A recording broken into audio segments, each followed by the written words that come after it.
Hello students. So today we are going to start with this topic of share capital.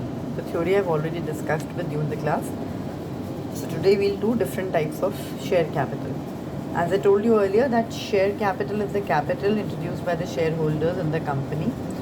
So generally a public limited company takes out the public issue.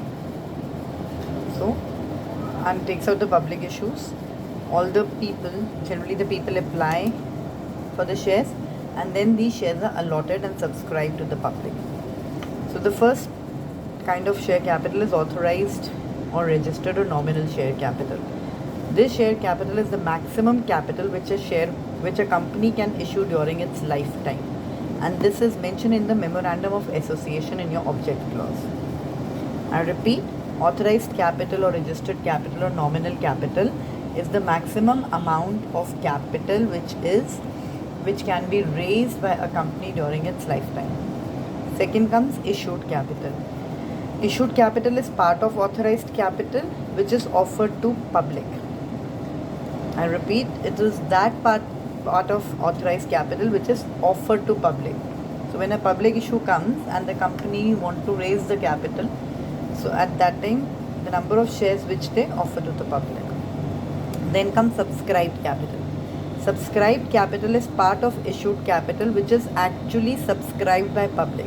That means which is actually given by the company to the public. Let me explain you through an example. Now, for example, 12C is a company. They have their authorized capital is 10 lakh shares of rupees 100 each. So that is rupees 10 crore.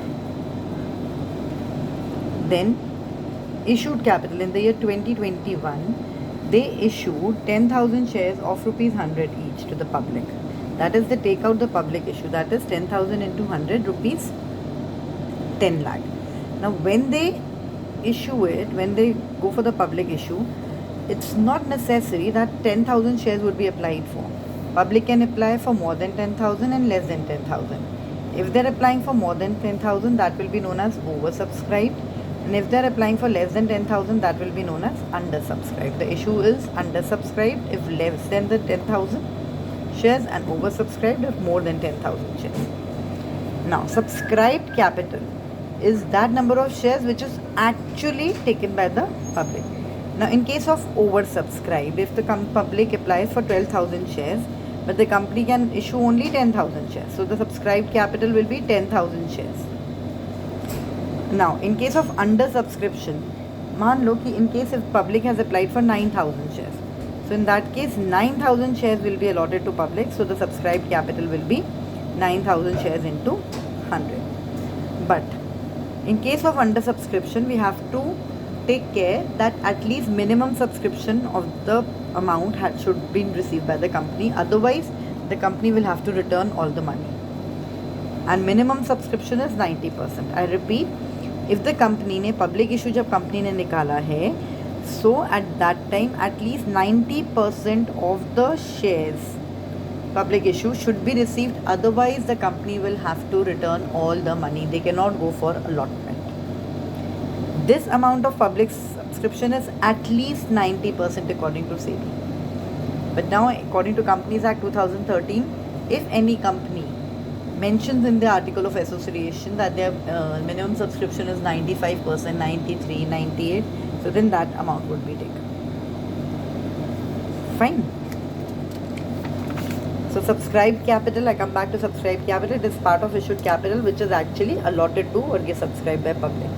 Now we have two categories in this, subscribed and fully paid up, subscribed and not fully paid up. Now after subscribed capital, we have called up capital. Now this is the amount of subscribed capital which has been called up. See students, generally the whole lump sum amount is called, but earlier the thing was, in case if we have gone for public issue, the company has gone for public issue of 10,000 shares of rupees 10 each, and they have called that 20 each, and this amount has been called in installments, that is 5, 10, 3, 2. So these are the installments. Now in case if the company has not called the final call and they have called only 18 rupees, so the called up amount will be 10,000 into 18. So I come again, the amount of subscribed capital which has been called up by the company is called up capital. Then comes paid up capital. Now it is not necessary that each and every shareholder is going to pay. Maybe some shareholders won't pay the amount. So the amount of called up capital, that part of called up capital which has been received by the company is paid up capital. And the money which has not been received by the company or which has not been paid by the shareholder, that will be called in arrears. So that amount of called up capital which has not been received is called calls in arrears. So basically called up minus calls in arrears is equal to paid up capital. The last category is reserve capital. This is that amount of capital which has been reserved, which will be called at the time of winding up.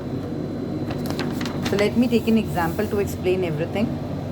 Now, authorized capital of one company, maybe it's 10 lakh into 10 rupees, that is 1 crore.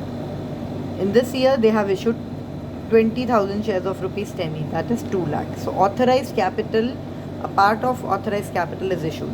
Issued can be either less than authorized or equal to authorized. Then we have offered 20,000 shares, but actually the public applied for 18,000 shares. So subscribed capital will be 18,000 into 10, that is 1,80,000. Again, subscribed capital can be equal to issued capital or less than, but not more than that. Then comes called up capital. I am going to take two cases. In case if we have called up the whole amount, the whole face value, that is 10. So 18,000 into 10, 1,80,000 will be called up. If one shareholder holding 1,000 shares, he has not paid rupees 2. So 1,000 into 2, 2,000 will be calls in arrears. So called up minus calls in arrears will be your paid up capital. So 1,80,000 minus 2,000, that is 1,78,000. Now let me take in another example. If we've called up only 9 rupees, so 18,000 into 9, 1,62,000 will be called up. Now again the same example, one shareholder, Mr. A, holding 1,000 shares, have not paid rupees 2. So 2 will be calls in arrears. So 1,62,000 minus 2,000, that is 1,60,000 will be paid up capital.